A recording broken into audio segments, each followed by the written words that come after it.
Hi YouTube people. It's 2 in the morning and I'm bored and I've decided to teach you how to solve the Rubik's clock. Now, this is a really fun puzzle. It's really easy. It's probably almost as easy as the magic, but not quite there. It's the same solution every time. It just depends on where these clocks are pointing. So it's really easy. I'm going to teach you the method I know, which is the fastest, I'm quite sure. I can average about 11 or 12 seconds, which should be good enough for you. So let's start off with some basic clock mechanics. There are 4 turning knob wheel things here. I'll just call them wheels. And these rotate the different clocks on the cube. You can turn every single one clockwise or counterclockwise. Now, if you just bought your clock and you're trying to solve it, I recommend not trying to turn these at all until you take it apart and lube it, because it is almost like impossible to turn these things if you don't spray it with silicone or whatever, because it really hurts your fingers. As you can see here, I cut the whole thing open as like shown, directed in a video on YouTube. So there's actually missing plastic here. When you cut it open, you want to be careful not to break that plastic thing in the middle. You see that? Because that's what holds it together. And then you just spray everything and put it back together. Now I just taped it with electrical tape because I was lazy, and just in case I want to take it apart again. So anyways, let's get on with the clock itself. So I already covered there's 4 wheels. There's also these 4 yellow knobs in the middle. These can be in 2 positions, up or down. Okay, so down, up, right? You can push them in from both sides. And here's how it works. Whichever knob is up, let's say we have this one up, whenever you turn the wheel that's like beside the knob that's up, so in this case it would be this one, it turns every single clock that is touching the knob. So this one, this one, this one, this one. If I turn the wheel that's touching beside the knob that's up. If I were to turn a wheel that's not beside this, it turns all the corners that aren't touching it. But just ignore that, because you're only ever going to be turning the wheels that are beside knobs that are in the up position. So as you can see, this one's up, therefore when I turn the wheel beside it, it turns all of the clocks that are touching it. Okay? So if I had both of these up, and I turned either one of these wheels, because both of these are touching the knobs, then it would turn all 6 of these clocks, because these are the ones that are touching the 2 knobs. See that? Okay, so that's enough of the mechanics of the clock. I'm just going to go ahead and get into the solution. Okay, when you're given a scrambled clock, or when you scramble it yourself, these knobs are going to be in a random position. So you could have 2 up, 1 up, all of them up, or like 3 of them up. Doesn't matter. Your first goal is to put all of them down. Now you can start on either side of the clock. Just make sure that this Rubik's clock logo is at the top. Now you can start on either side. So I usually start on whichever side has less knobs in up, or that are up. If it's 2 and 2 like this, then it just doesn't matter which side I pick. So you start off picking your side. Then you put all of the clocks down. Okay? The first thing you want to start with is putting the bottom left knob up. Okay? And you want to turn you're always going to be turning the wheel that's touching whichever knob you have up. So if I have this knob up, I have to turn this wheel. Okay? So the first step is you put this knob up and you turn this wheel touching it until the middle clock is aligned with the top. So it's kind of like making the cross on a 3x3. Okay, so now I have these 2 aligned. Now what I want to do is put this one down and put the top left up. Now I want to align these 2 clocks with the one on the right. Of course I have to turn this wheel because it's beside the knob that's up. There we go, we have the first 3 aligned.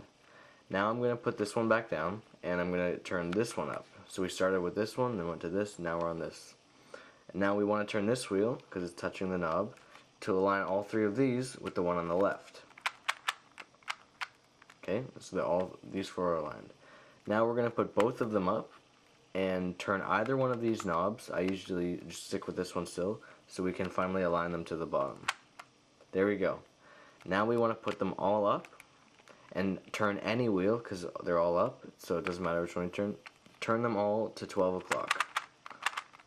So now we have the first cross on the first face solved. Now what we want to do is flip it over and do the exact same thing on the other side. So start off with the bottom left up and turn the knob that's touching it so that the middle is aligned with the top. There we go, aligned. Put this back down. Now we move to the top left. Turn the wheel beside it, so now they're matching to the right. There we go. Put this back down. Now the top right. Turn this wheel so these align to the left. Done. Put them both up and turn them to the bottom. Now, the only difference with the second side is that you don't have to put them all up and turn them to noon. You can if you want, but it doesn't make a difference. Now once we have the second cross solved, what we want to do is solve the corners on this side one at a time. So you're going to start by picking whichever corner you want to solve. I usually start with the bottom right. Whichever corner you're solving, you put that knob down. So we have all the knobs up except the corner we're trying to solve. Now we can turn any one of these three knobs, because we have these three wheels, because we have these knobs up. So we turn any of these to align the cross we've made with the corner we're trying to solve. Oh, oops, I missed it. There we go. So we have the cross plus one corner. Put the knob back up. Now I'm going to move on to solving this corner. So I put that knob down because we're solving this one. So I turn any of these three wheels to align our cross with this second corner. Done. Now we're going to put the knob back up and move on to our third corner. So I'm going to put that down because I want to solve it, and turn any of these wheels, because those are the knobs that are up again. Turn any of these, so I'll just show you by turning this one, to align it with the corner we're trying to solve. And then put that back up and do it with our final corner. Put that one down. We want to turn all of these to that. Done. Now that they're all facing the same way, all knobs go up. Turn any wheel you want to noon. And then you can see it's solved on the other side as well. So I'll just go over the solution one more time and maybe a little faster to just recap. Alright, assuming I was given this scramble, I would usually start by turning the clock over, because I like to start with whatever side has the least knobs up. So the first step, as I said, is you put all knobs down and put the bottom left up. Now here's a shortcut I like to use because it saves time and it can make your turn easier. As I said, we start with the bottom left up and we turn this wheel. Now this is a really awkward way of holding the clock with your hand like down here. So to make the first move faster, I just turn the clock 90 degrees to the right, so I can use my finger on the back here to push it and my index finger to turn it. Okay, so we're still starting with the bottom left, but I'm just turning it to make it easier. So I put this one up and I align the middle with the top. Done. Put it down, next knob. Turn the wheel beside it to align it to the right. Oh, it looks like it already is aligned. So if it were like this, then you would just turn it to there. Put this down, and now I want to align these three to the left. Put them both up and align them to the bottom. Oops. Okay. Now here's another shortcut. Last time I said you put them all up and turn it to noon, but what you actually can do is just put this one up only and turn it to noon. That makes it so when you turn it over, your first knob for the second side is already up.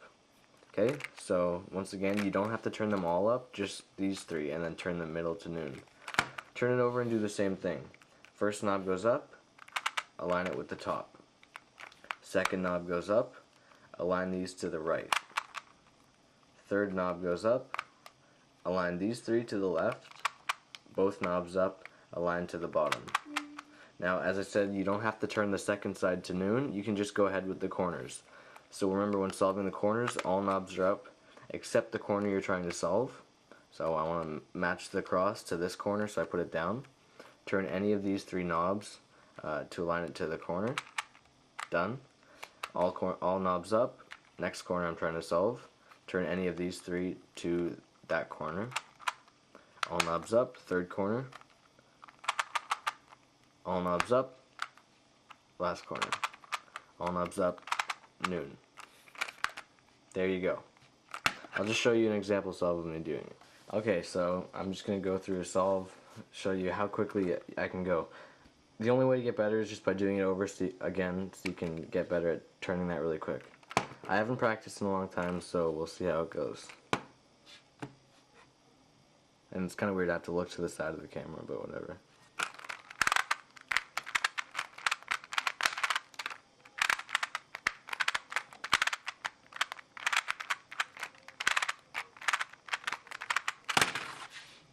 Done. Another little rule, in case you didn't know, it does not matter if all knobs are up at the end. It can be whatever you want, as long as all the clocks are at noon. So I hope that teaches you how to solve the Rubik's clock.